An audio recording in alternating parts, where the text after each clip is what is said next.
1985. Against the odds, on with 10 men, Norman Whiteside has done it again. 1995. Between two double-winning seasons for United, Paul Rideout wins Joe Royle a trophy at Everton. Alex Ferguson takes revenge by offloading an increasingly knackered Andrei Kanchelskis.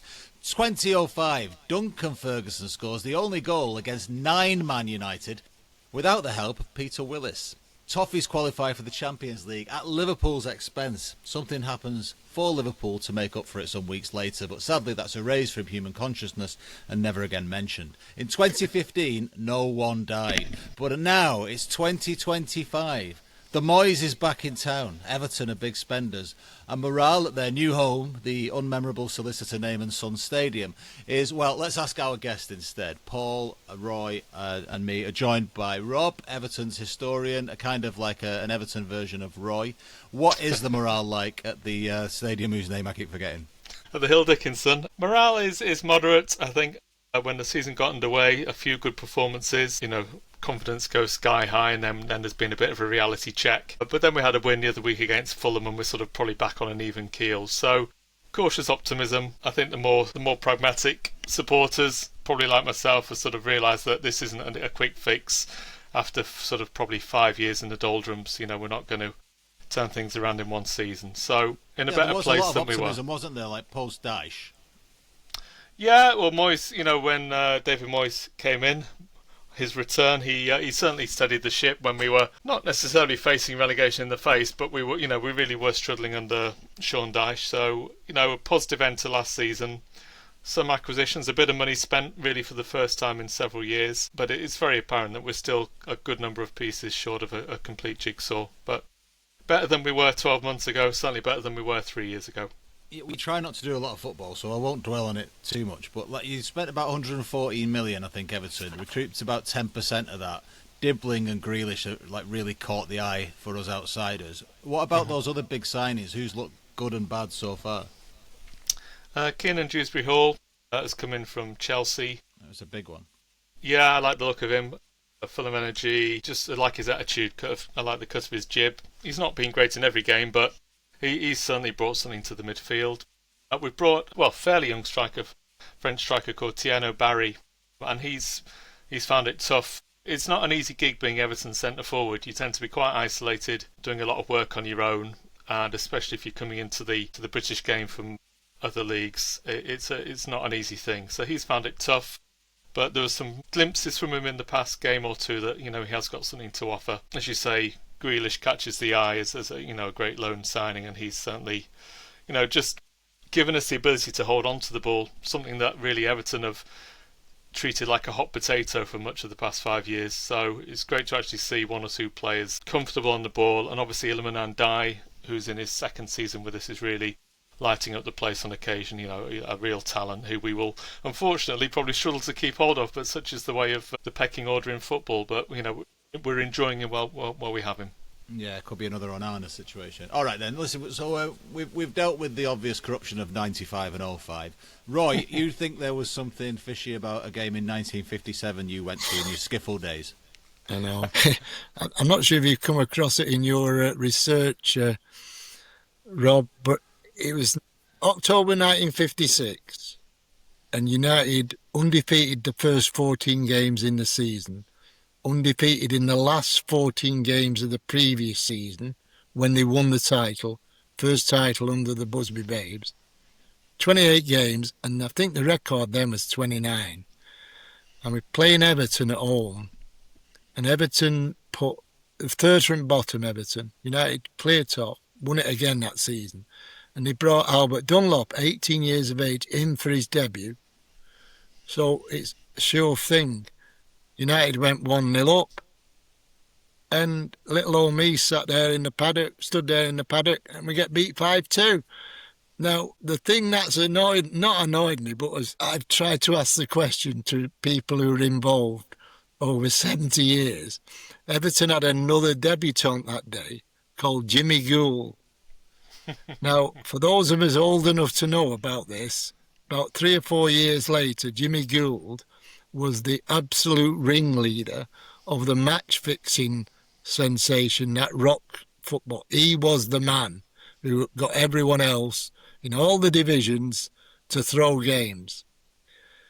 2 weeks before the Everton game in 1956, I'd been to United watching them play Charlton Athletic, Bobby Charlton's debut, and Jimmy Gould played his last game for Charlton Athletic that day.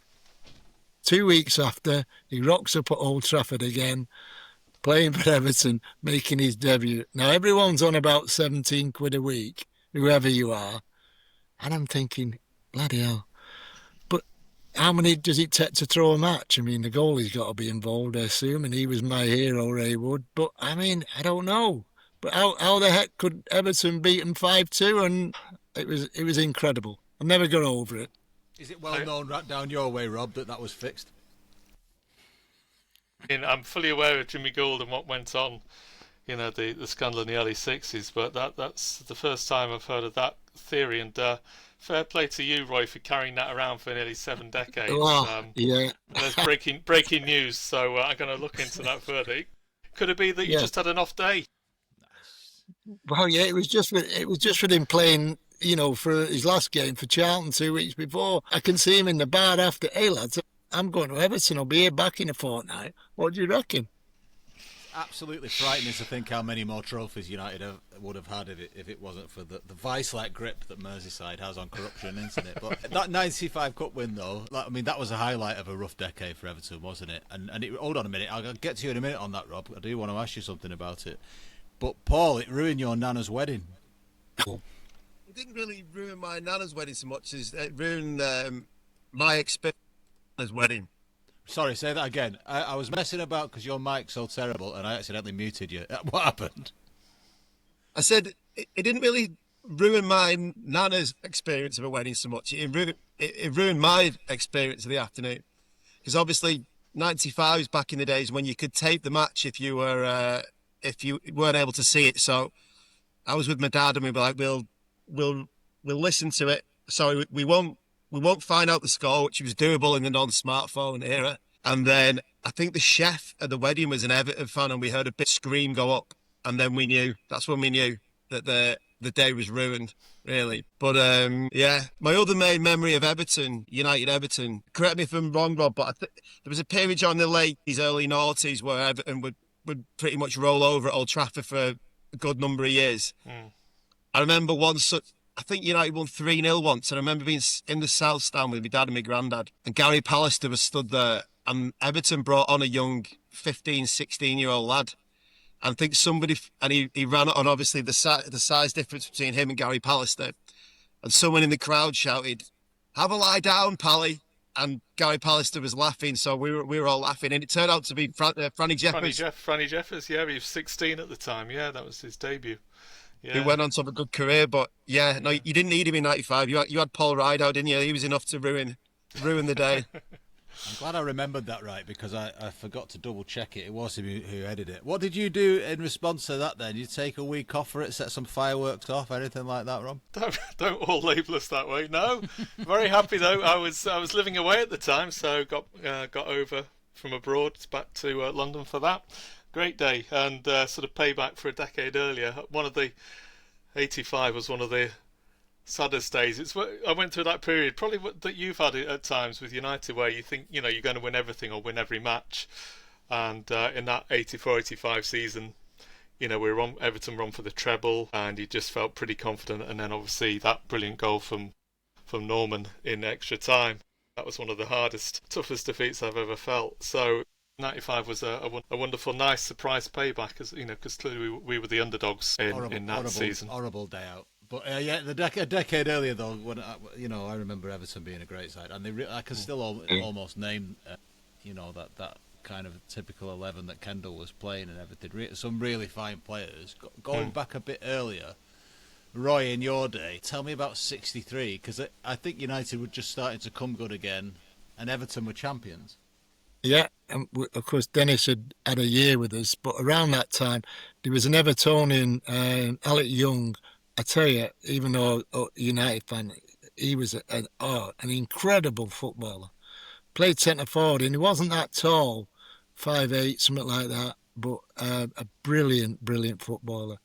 And Roy Vernon who would probably play with a fag in his mouth and be really nonchalant and score goals and goals. They were a tremendous side. And of course, going back to that match fixing very quickly, Tony Kay was one of the. Sorry, Won't let it go. but he was one of the. Let it go, Roy. So the Charity Shield in '63, it goes along to Goodison. We got stuff 4-0, and Busby we'd just won the cup. And that was Johnny Giles' last ever game for United. And the week after Busby made a few changes, he brought Ian Moyer in, he brought David Sadler in, Dave Chisnell, he brought Harry Gregg back in goal instead of Gaskell. We played Everton 2 weeks after in the league champions, and we won 5-1 at Old Trafford. And Law, he'd been with us a year then in Charlton. 2 weeks after that game, Georgie Best made his debut. And that was really, the cup win was really the impetus of United's 6 years really in the 60s, where they were unbelievable.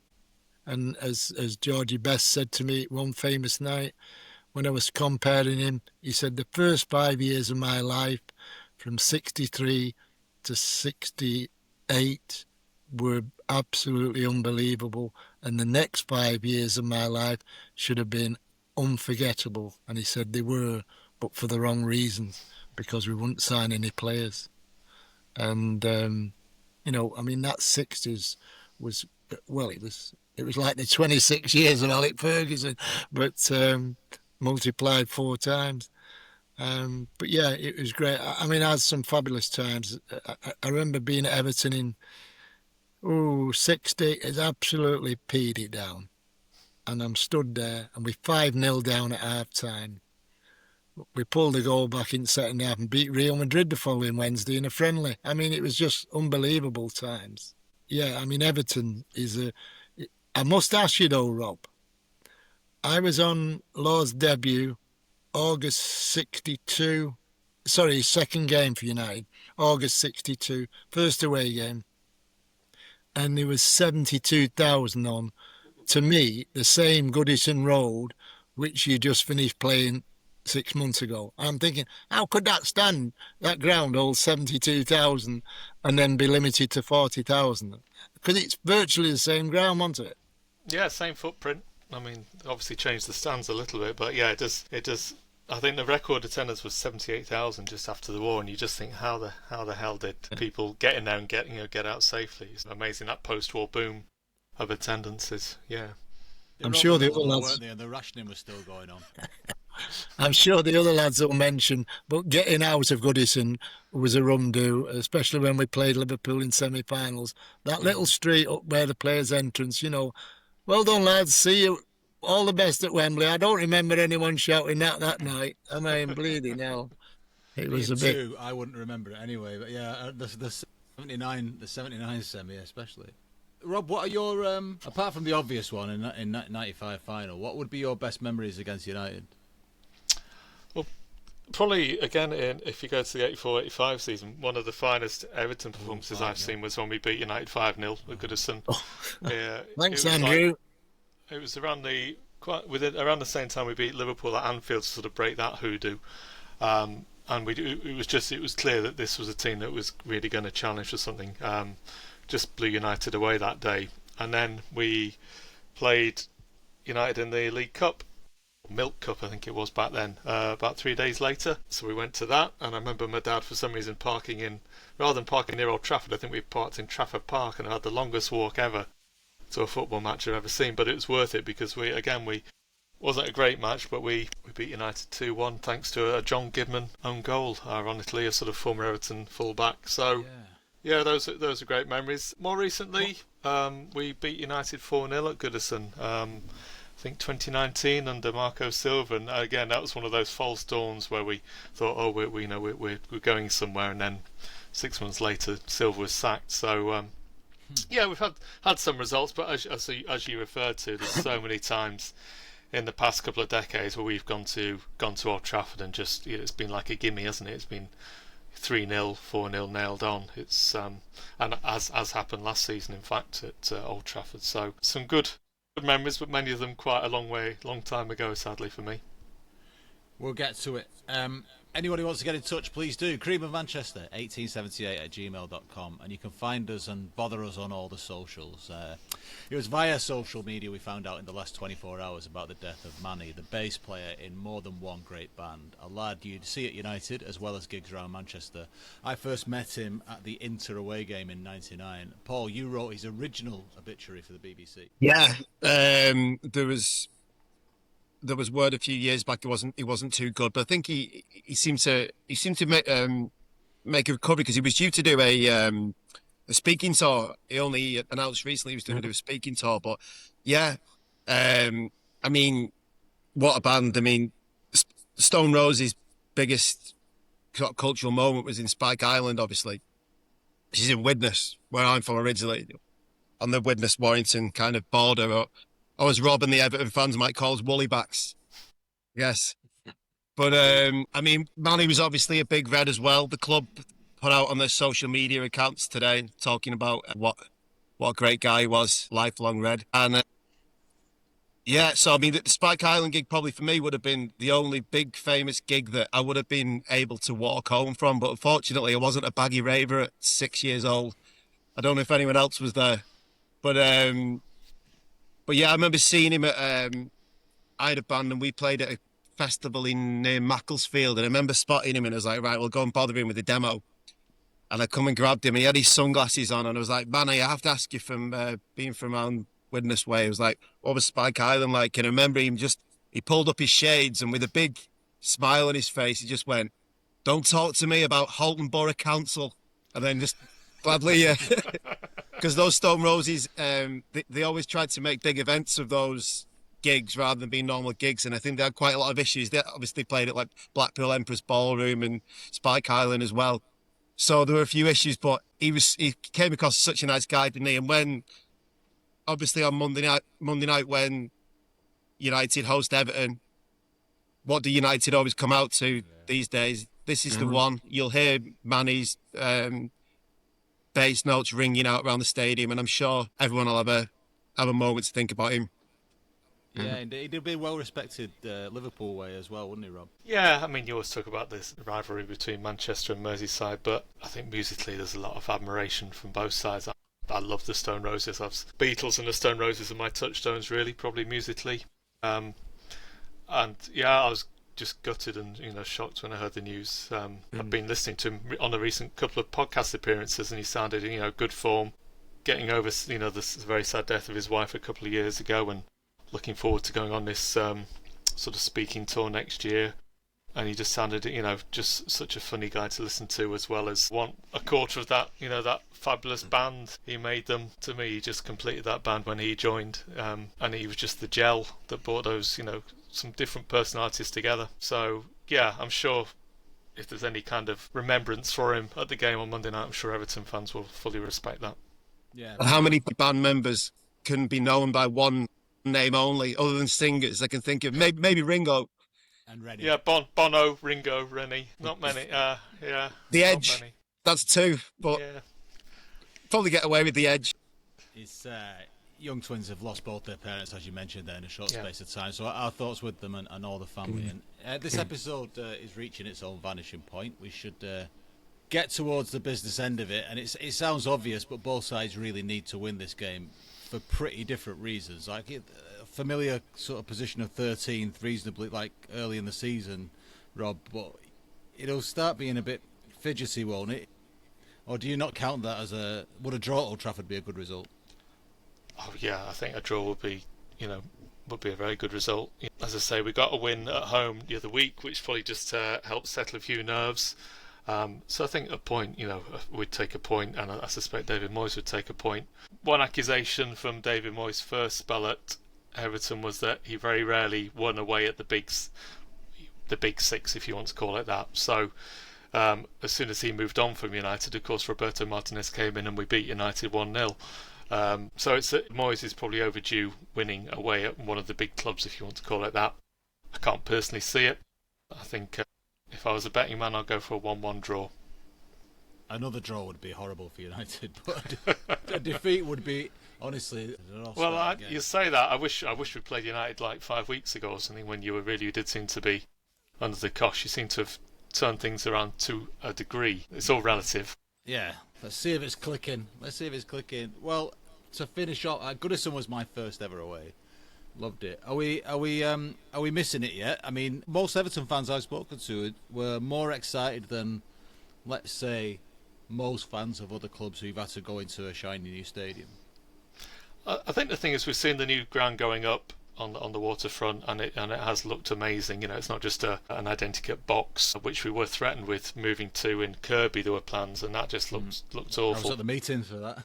Okay, well there you go. So, and that's nothing against Kirby. It's just it was like attached to basically a supermarket development that just wasn't good. This is an iconic location. The stadium looks great.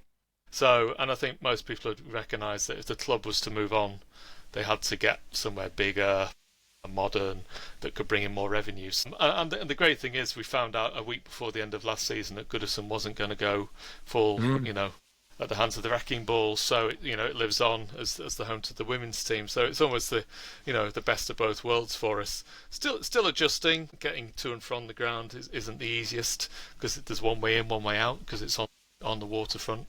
But certainly the architect and the builder's done a great job. Atmosphere-wise, it's the best of the modern era generation of stadiums that I've been to. Yeah, keeping the old ground is something United fans are very much hoping can come out. It's something you're facing into in these coming years, isn't it? Big cause of rancour. Any other business, gents? No, there's a cracking story of Paddy Everett and David Moyes yesterday. Did you see it? Where it's in his book, actually, that they knew something was going to be wrong. They were playing a pre-season game in Australia, and Moyes said, right, let's all go for a run on Bondi Beach. And they said, no, we're Manchester United. No, come on, man. And of course they all went for a run on Bondi Beach, and every man and his dog wanted to see United, and all security guards suddenly went absolutely apeshit. Has that come out? So I got told that by somebody who I was sworn to secrecy about 10 years ago, that story. And yeah, it's in his boot. He just said, it'll be fine. I brought the lads here before. And he said, and he wasn't told. There's an amazing shot on someone's phone who used to work for United, who showed it me. And it's just Rio Ferdinand just trying to do sit-ups, and they're kind of being mobbed. And they were trying to warn him. He said, it's not going to be like it. But I remember doing a shift for MUTV on that tour, and I remember his face walking into the press room because of the amount of press United had on a pre-season, and he just kind of was just taken aback by it. And I think that was a bit of an adjustment for him. Bless him. Anyway, on that subject, we are all off to karaoke now, because Roy has promised to lead us in a rendition of Moyes, I'm looking for a good time. It promises to be a lot of fun, mind the trams.